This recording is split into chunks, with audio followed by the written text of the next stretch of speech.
Good morning and happy Wednesday, everyone. Today I want to talk a little bit about some research that has been around for years and it changed my life.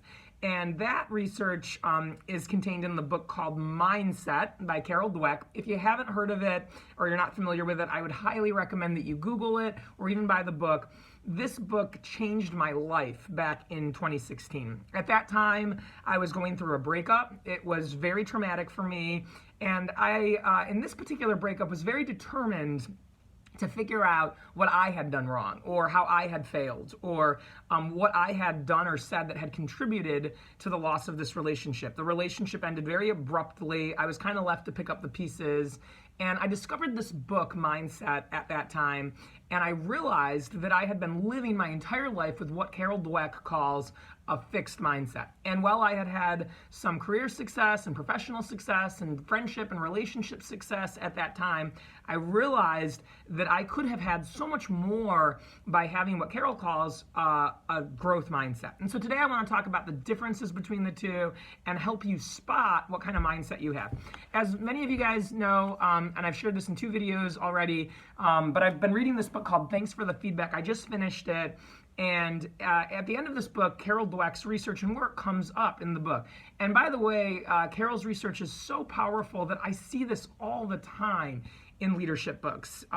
Constantly her work is referenced and highlighted, and that's just a testament to how powerful it is. Carol estimates that 50% of the world has what's called a fixed mindset. I tend to think that it's more than that. Carol's the expert.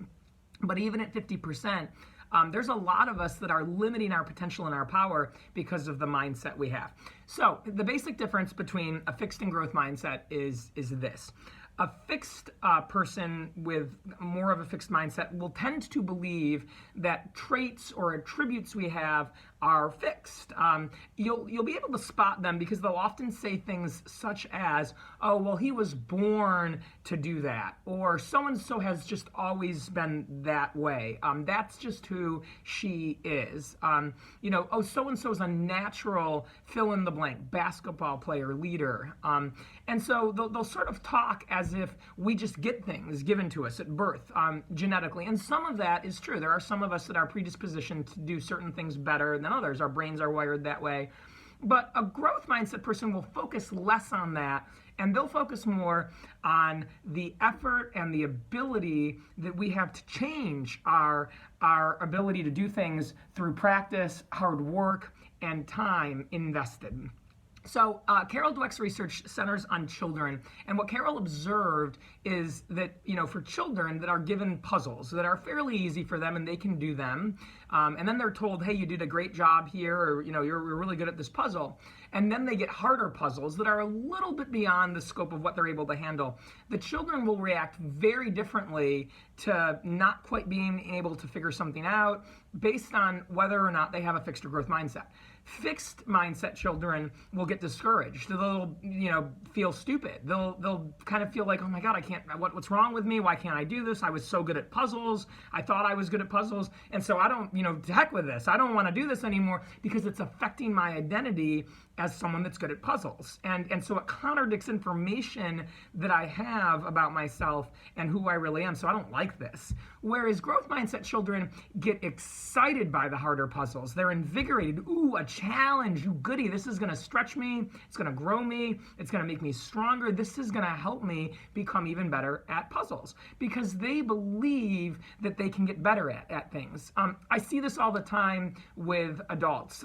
For a fixed mindset person, if they start losing at something, whether it's a game of tennis, foosball, darts, billiards, bowling, they get kind of frustrated. They don't want to play anymore, right? Like, oh, I guess I'm not good at this, or I'm not as good as you are, and so let's do something else. And so you can kind of see it.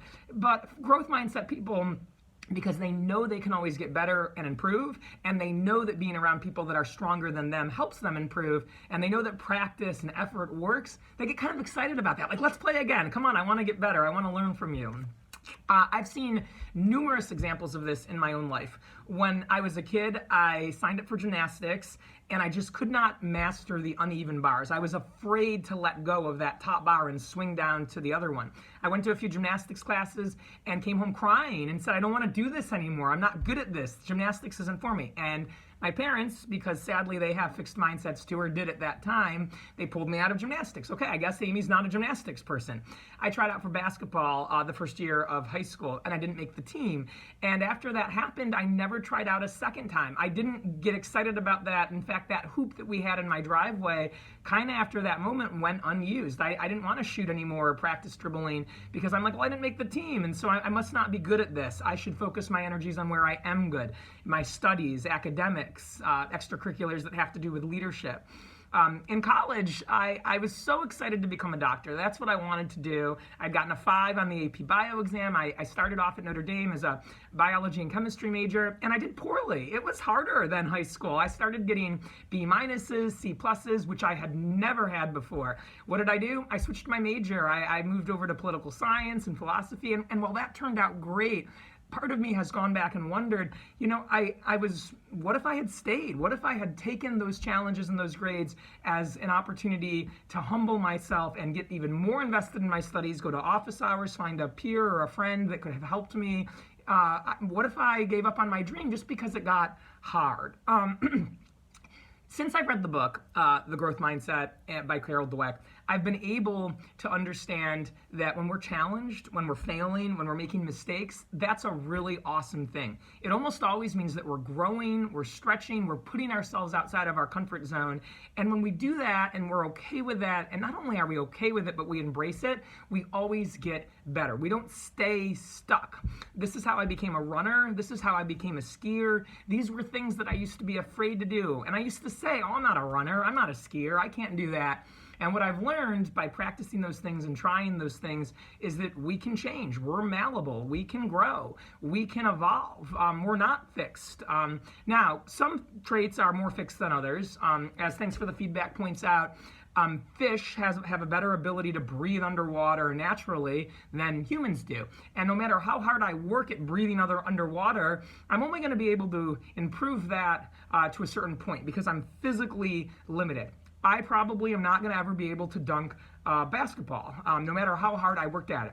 But the reality is that there are a lot of things where effort and time and practice and work can change how well we can do something. So my challenge to you all today is to think about yourself and to try to spot yourself and identify, do I have a fixed mindset? Do I get excited by failure when things are hard and I'm struggling and I get not such a great performance review? Do I get frustrated by that? Do I want to cry? Do I kind of, feel like it's a bad day or bad news? Or do I get really excited about that? When was the last time I just tried something new and I was okay to be bad at it and I got excited about just the opportunity to get better?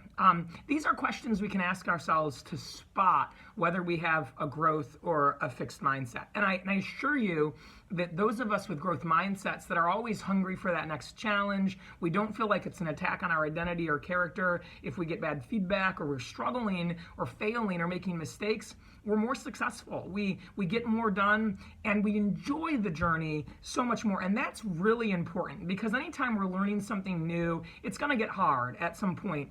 And for those of us that don't mind that, we don't have to live in pain. As a lot of people I respect say, pain is inevitable, but suffering is optional. So we don't have to suffer. Like, we're on the journey and we're like, yeah, it's hard, it's a struggle, it's challenging, it's an obstacle, but I'm still okay. It's like supposed to be that way.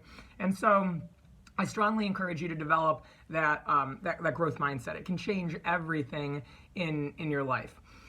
One thing to note, and this is important to me, is that these mindsets were often learned in childhood. The way our parents talked to us and recognized us often is where these mindsets come from.